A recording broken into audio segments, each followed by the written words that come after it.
When my Uncle Frank stood at my mother's funeral and whispered to his kids that she was finally gone and they could clean up her mess, I thought he was talking about her medical bills. The cancer treatment had drained her savings, and I'd been preparing myself to help sort through the financial aftermath. But as I watched him survey the funeral home like he was calculating the value of the flower arrangements, something cold settled in my stomach. I never imagined he meant stealing my childhood home and everything my mother left behind. The way he smiled that day should have been my first warning. It wasn't grief, it was satisfaction. My name is Melinda Rayburn, and I'm about to tell you how my 61-year-old uncle tried to erase my mother from our family's history, how he convinced his own children to betray their cousin, and how a single phone call from a stranger exposed 30 years of his deception. But what makes this story worth telling isn't the betrayal or even the money he stole. It's the fact that my mother, Dorothy Rayburn, a retired nurse everyone dismissed as too trusting and too simple, had been preparing for his greed since the day she was diagnosed. She knew exactly what Frank would do, and she planned for it with the precision of a chess master, setting up a checkmate 15 moves in advance. This is the story of how a dying woman protected her daughter from beyond the grave, how a hidden safe in a basement changed everything, and how sometimes the quietest person in the room is the one holding all the cards. My 8-year-old son, Tyler, says his grandmother was like a secret superhero. After everything that happened, I think he might be right. What Frank never understood about my mother was that 30 years of nursing had taught her to read people's vital signs, not just their blood pressure and heart rate, but their intentions, their greed, their desperation. She could spot a liar from across a hospital ward, and she'd been watching Frank lie for decades. Life after losing my mother felt like walking through fog. Every morning, I'd wake up in my small 2-bedroom apartment on the west side of town, make breakfast for Tyler, and catch myself reaching for the phone to call her. It had been 3 weeks since Dorothy Rayburn passed away, and my body hadn't caught up with reality. My fingers still knew her number by heart. My ears still expected her voice at 7:30 each evening, asking about our day. Dorothy Rayburn had been my anchor through everything life threw at us. She spent 30 years as a surgical nurse at Riverside General, working 12-hour shifts without complaint, coming home with stories about patients she'd helped heal and families she'd comforted. Even during her own battle with cancer, she maintained that same steady grace. "Pain is just information, sweetheart," she'd tell me during her chemo sessions. "It's telling us what needs attention. We just have to listen and respond with love." The last 6 months had been the hardest. Watching someone who had cared for thousands of people struggle to accept care herself broke my heart daily. "Mom, why don't you move in with us?" I'd asked her countless times during her treatment. Tyler and I had cleared out the spare room, bought a new bed with safety rails, researched the best home care equipment. "Sweetheart, that old house has all my memories with your father," she'd always reply, her hand squeezing mine with surprising strength. "Let me stay where I feel closest to him. Besides, you need your space to be a mother to Tyler, not a nurse to me." The house on Elm Street wasn't just property to our family. It was where my father, James Rayburn, had carried her across the threshold as a young bride. It was where Dad had taught me to ride a bike in the driveway, his strong hand steadying me before the accident took him when I was just 5. Mom had raised me alone in that house, keeping Dad's memory alive in every corner. She'd sewn my prom dress at the kitchen table, the same table where she'd helped me with homework for 13 years. 3 generations of Rayburns had carved their heights into the doorframe of the pantry, a tradition started by my grandparents in 1962. Tyler loved visiting his grandmother there more than anywhere else in the world. "Grandma Dorothy's house smells like cookies and old books," he'd say, and he was right. She always had snickerdoodles in the ceramic jar shaped like an apple, and the built-in bookshelves in the living room held first editions she'd collected from garage sales over 40 years. He'd curl up next to her on the worn leather couch that had been my father's favorite, and she'd read him stories from the same books she'd read to me. "Tell me about Grandpa James again," Tyler would ask, and Mom would describe my father like he'd just stepped out for groceries and would be back any minute. She kept him alive through stories of his terrible jokes, his love for Cubs baseball, his ability to fix anything with duct tape and determination. During her final weeks, when the hospice nurse started coming daily, Mom had seemed urgent about something beyond her physical pain. Everything important is exactly where it needs to be, Melinda, she'd told me one afternoon, gripping my hand tighter than her strength should have allowed. Remember what I taught you about keeping records. Remember about the filing system. I thought she was talking about her medical paperwork, her insurance forms, maybe her will. She'd always been meticulous about organization, every receipt filed, every document in its proper folder, every important paper in triplicate. One for you, one for them, and one for proof, she used to say. After she passed, I assumed we'd have time to sort through everything properly. The funeral was small but beautiful, filled with former colleagues from the hospital, patients whose lives she'd touched, neighbors who'd known her for decades.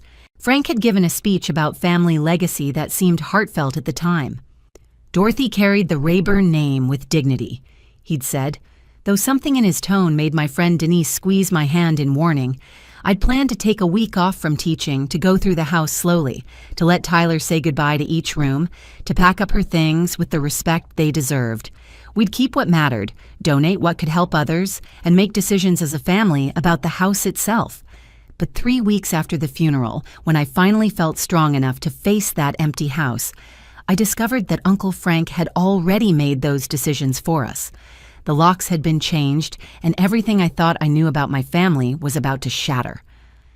3 weeks after the funeral, I drove Tyler to Mom's house to collect some photo albums. He'd been asking about the picture of him and Grandma at his 5th birthday party, the one where she'd made him a dinosaur cake from scratch.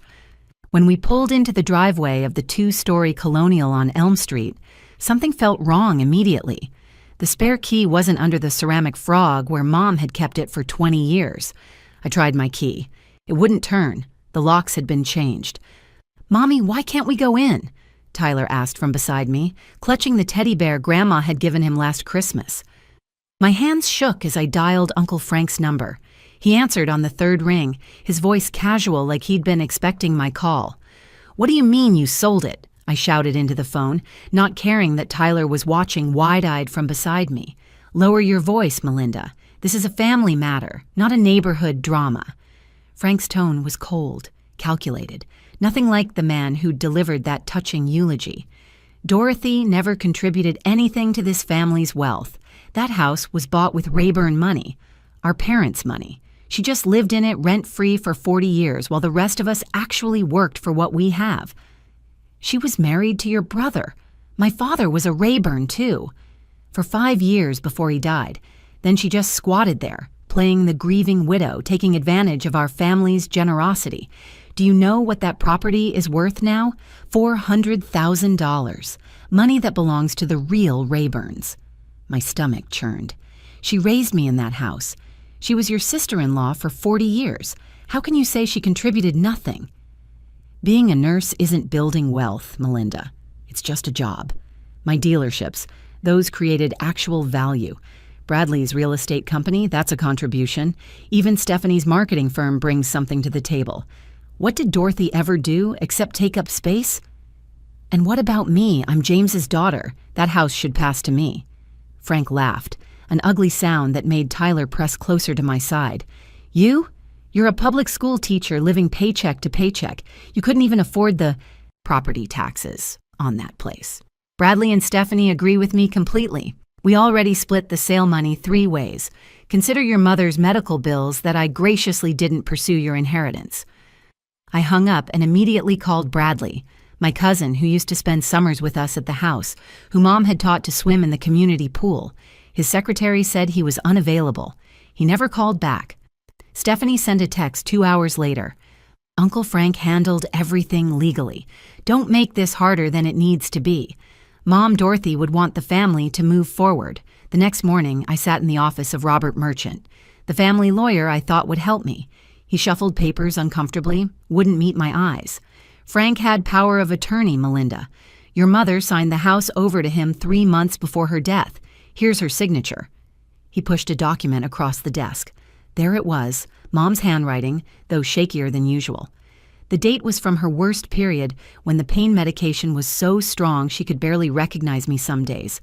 But she was on morphine. She could barely hold a pen. He must have pressured her, confused her. Merchant shrugged. The The signatures are authenticated by a notary. Without concrete evidence of coercion or incompetence, there's nothing to contest. Frank also has records showing he paid for various house repairs over the years, strengthening his claim.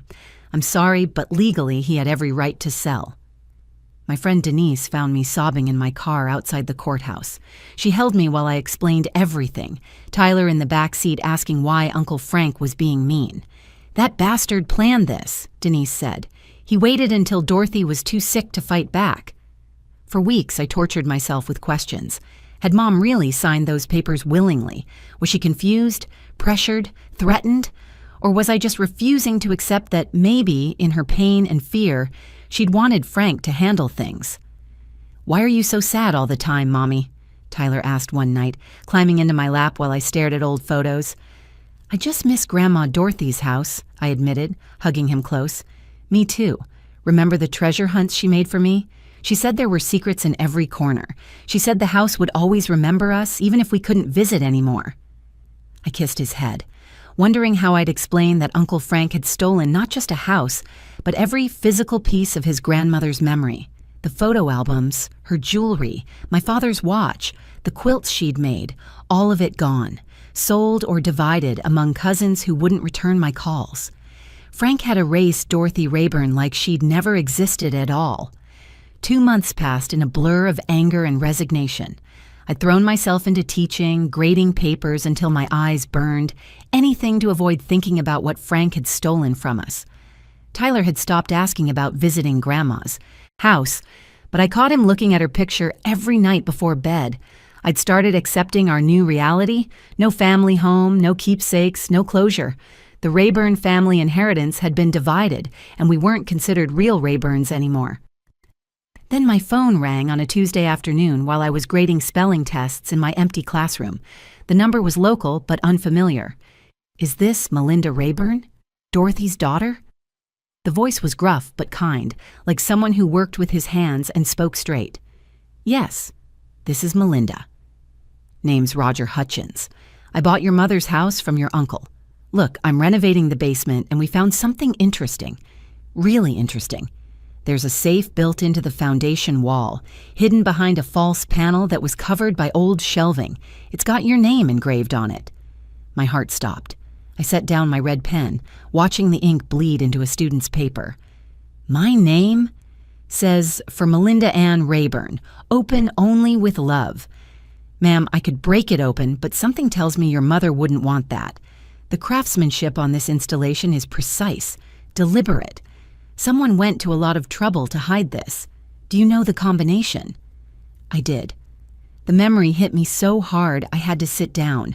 I was 16, the day before I left for summer camp. Mom had pulled me into the basement while Dad's old workbench was still there. "Melinda, I need you to memorize something," she'd said, her face more serious than I'd ever seen it. "Your father's birthday, 04151963. Say it back to me." I'd repeated it, confused why she was being so intense about numbers. "Some things are worth protecting," she'd said, "and some protections need to stay secret until the right moment. Promise me you'll remember these numbers." I'd promised, thinking she was being overdramatic, but I never forgot them. They became the rhythm I counted to when I was nervous, the pattern I traced when I couldn't sleep. "Mr. Hutchins, can I come by this evening? I can bring the combination." "Of course. Bring whoever you need to feel comfortable. I know this must be strange, getting a call from a stranger about your mother's house." That evening, Tyler and I stood in the basement of my childhood home. The smell hit me first, Mom's lavender sachets mixed with old wood and something indefinable that just meant home. Roger Hutchins was a burly man in his 40s, with calloused hands and kind eyes. He'd pulled away an entire section of wooden paneling to reveal a professional-grade wall safe I never knew existed. "Your mother must have had this installed special," Roger said, running his hand along the edges. "It's built into the foundation itself, behind the original construction. Unless you knew exactly where to look and what to look for, you'd never find it. I only noticed because I was checking for water damage, and the wall sounded different here." Tyler tugged my hand. "Is this one of Grandma's secrets, Mommy?" "I think so, baby." Roger stepped back, giving us space. I want you to know something, Mrs. Rayburn. Your mother called me 2 months before she passed. Said if Frank Rayburn ever tried to sell this house, I should buy it. Paid me twice the asking price up front to guarantee I'd be the buyer. She said I'd understand everything once we found what needed to be found. My hands trembled as I approached the safe. The engraving was beautiful, professional. This wasn't some recent addition. This had been here for years, waiting. I entered Dad's birthday, each number a small act of faith. 04151963. The lock clicked. The sound echoed through the basement like a bell. She knew, I whispered. She knew Frank would do this. Roger nodded. She also knew I'd call you. Gave me your number, told me to wait exactly 2 months after the sale, then start renovating the basement. She said you'd need time to grieve properly first. I turned the handle. Inside the safe were 3 manila envelopes, a letter with my name on it in Mom's precise handwriting, and a small wooden box I recognized as my father's cigar box, the one that had supposedly been lost in a flood 20 years ago. "Do you want privacy?" Roger asked quietly. I looked at this stranger who my mother had trusted with her final plan. "Stay, please. I think she wanted a witness." With Tyler pressed against my side and Roger Hutchins standing as sentinel, I opened the letter that would change everything. My mother's voice seemed to fill the basement as I read the first line aloud. "My dearest Melinda, if you're reading this, then Frank did exactly what I expected." Inside the safe were 3 manila envelopes, each one labeled in Mom's careful handwriting, a letter with my name on it, and the small wooden box. My hands shook as I unfolded the letter, dated 6 months before her death. Tyler pressed closer, and Roger stood quietly by the stairs, giving us space while staying as a witness. "My dearest Melinda, if you're reading this, then Frank did exactly what I expected. He's been circling like a vulture since my diagnosis, bringing papers for me to sign for my own good. He thinks I'm just a foolish, dying woman who trusts too easily. What he doesn't know is that every document he has is worthless. The real deed to this house, the one your father and I signed together in 1983, is in envelope 1, along with the deed to the lake cabin at Sterling Falls that Frank doesn't know exists. Your father bought it as a surprise for our 10th anniversary. He died 2 weeks later before he could tell anyone but me. I've been renting it out for 33 years. Envelope 2 contains bank statements for an account Frank knows nothing about. There's $340,000 in accumulated rent from the cabin, plus your grandmother's actual inheritance that Frank stole. Yes, I knew about the missing $200,000 he claimed went to estate taxes. I've been collecting evidence for 15 years. Every forged signature, every falsified document, every diverted payment. It's all here. Envelope 3 has photographs of every family heirloom Frank took from the house. I cataloged everything the week before I let him help me organize. Serial numbers, appraisals, photographs, all notarized and dated. He has no legal right to any of it. The lawyer Harold Wexler has copies of everything. He's been waiting for my death to contact you, but I wanted you to find this first. I needed you to know that your mother wasn't a victim. I was a surgical nurse for 30 years, but I also spent 10 years managing the hospital's legal compliance department. I know exactly how to document a crime. Frank always underestimated me because I was just a nurse. He never knew that I helped prosecute 3 cases of Medicare fraud that sent hospital administrators to prison. I know how criminals think because I've helped catch them. Roger Hutchins isn't just a random buyer. He's a good man whose daughter I saved during emergency surgery 15 years ago. He owes me nothing, but he insisted on helping when I explained Frank's plan. The money I paid him to buy this house is technically yours, a loan from the cabin account. He'll sell it back to you whenever you're ready. All my love. Mom. P.S. Check Dad's cigar box. Frank spent years looking for it. He never thought to check behind the wall he insulted me for keeping blank. I opened the wooden box with trembling fingers. Inside were my father's watch, his wedding ring, and a flash drive labeled Frank's Greatest Hits. Roger stepped forward. "Your mother gave me something too." He pulled out his phone and showed me a video. It was Mom, clear-eyed and sharp, sitting in this very basement 2 months before she died. "This is Dorothy Rayburn," she said in the video, her voice strong. "I am of sound mind and body despite my terminal diagnosis. I am creating this record to establish that any document supposedly signed by me giving Frank Rayburn power of attorney or ownership of my house are forgeries. I have never signed such papers. I have arranged for the legal owner of this house, my daughter Melinda, to receive her rightful inheritance despite Frank's attempts at theft." "There's more," Roger said quietly. "She recorded Frank. She had a nanny cam in her hospital room." He played another video. Frank's voice was clear, talking to someone off camera while Mom appeared to sleep in her hospital bed. "She's so drugged up she'd sign anything. Just put the pen in her hand and guide it. The notary is my guy. He won't ask questions. Bradley and Stephanie are on board. Melinda gets nothing. She's too much like Dorothy anyway, all heart and no business sense." Tyler looked up at me with wide eyes. Grandma was pretending to be asleep? She was protecting us, baby. I opened envelope 2. The bank statements showed 33 years of rental, income carefully invested, growing quietly while Frank thought Mom was broke. The cabin rental alone brought in $2,500 a month. There were also copies of emails between Frank and his children, planning the house theft, discussing how to keep me from fighting back. Envelope 3 was devastating and vindicating. Every piece of my father's memorabilia, my grandmother's china, Mom's jewelry, all photographed and documented before Frank cleaned out the house. She'd even hidden GPS trackers in some pieces. The logs showed them at Frank's house. "Your mother was brilliant," Roger said softly. "She turned Frank's greed into evidence. Every crime he committed is documented." I looked around the basement where Mom had orchestrated all of this while dying of cancer, while in unbearable pain, while Frank whispered poison in her ear. She'd let him think he'd won, all while building a case that would destroy him. "Mr. Hutchins," I said, my voice steady for the first time in months, "I think it's time to call Harold Wexler." The legal battle that followed was swift and devastating for Frank. Harold Wexler had been preparing for 3 years, ever since Mom first contacted him with her suspicions. The forged documents crumbled under scrutiny. The notary Frank had bribed confessed immediately when faced with the video evidence. Within 6 weeks, Frank was facing criminal charges for fraud, elder abuse, and forgery.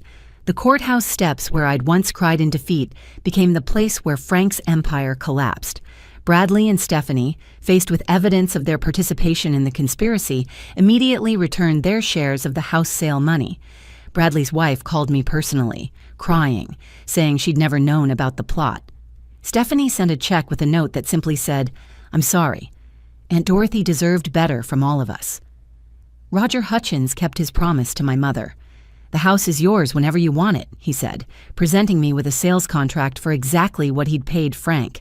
"Your mother actually gave me extra to cover any renovations I made. She thought of everything." We moved back into the house on Tyler's 9th birthday. He raced straight to the basement, where Roger had left the false panel as a reminder. The safe remained, now holding our important documents and a photo of Mom. "Grandma was like a spy," Tyler declared, running his fingers over the engraving with my name. "She protected us even when she was sick." That evening, Denise helped me unpack boxes in the kitchen where Mom had taught me to cook. "Your mother played the longest game I've ever seen," she marveled, holding up the GPS tracking logs that had located every stolen heirloom. She knew exactly what Frank would do and let him hang himself with his own greed. Frank was forced to return everything he'd taken. The china came back, the photo albums, Dad's tools from the garage, even the quilt Mom had made for my 16th birthday. Each item carried a small tag in Mom's handwriting with its history and significance. She'd wanted me to know the story behind every piece. The lake cabin at Sterling Falls was a revelation. It sat on 2 acres of prime waterfront property, now worth triple what Dad had paid. The renters were a lovely retired couple who'd been there 15 years. "Dorothy was the best landlord we ever had," they told me. "Fair, kind, and never raised the rent beyond cost of living. She said this place was about memories, not money." In the master bedroom of the cabin, we found one last surprise. A wall of built-in shelves held journals, one for each year since Dad died. Mom had written him letters, telling him about my first day of school, my graduation, Tyler's birth, every milestone he'd missed. The final entry, written the week before she died, said, "James, I kept my promise. I protected our daughter. I made sure she knows she was loved by both of us." Tyler found another treasure, a box of letters addressed to him for every birthday until he turned 18. The first one read, "Dear Tyler, your grandfather used to say that true wealth isn't what you own, but knowing who you can trust. Your mother is the richest person I know because she has you. Take care of each other. Never let anyone make you feel like you don't belong. You are a Rayburn, and that means something. Not because of money or property, but because we protect our own. We stand up to bullies, and we always find a way to win, even if it takes time. Love, Grandma Dorothy." Frank moved to Florida after his sentence of 2 years probation and community service. His dealerships were sold to pay legal fees and restitution. His children don't speak to him. Bradley sent me a message last Christmas saying he finally understood why Aunt Dorothy had always seemed sad when Frank visited. "She saw through him from the beginning, didn't she?" he wrote, "and she still treated us with nothing but kindness."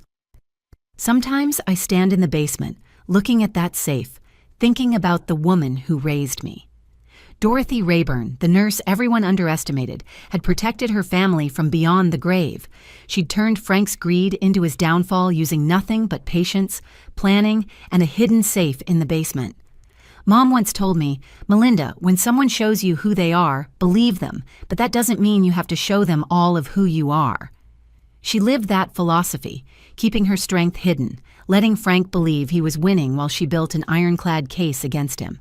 Every night when I tucked Tyler into bed in the room that was once mine, under the roof my father repaired with his own hands, I thanked Dorothy Rayburn for her final gift. She didn't just leave us property or money. She left us proof that justice can prevail, that bullies don't always win, and that sometimes the quietest person in the room is the one holding all the cards. Love fiercely, plan carefully, and never, ever underestimate a mother's love or a nurse's attention to detail. They see everything, remember everything, and when necessary, they protect everything that matters. If this story touched your heart or reminded you of someone special in your life, please take a moment to like this video and share it with someone who needs to hear it. Your support helps these important stories reach more people. Don't forget to subscribe to our channel for more incredible true stories of family, justice, and the unexpected ways love protects us. Hit that notification bell so you never miss a story. And remember, sometimes the greatest inheritance isn't money or property. It's knowing you were loved enough to be protected, even from beyond. Thank you for watching, and we'll see you in the next video.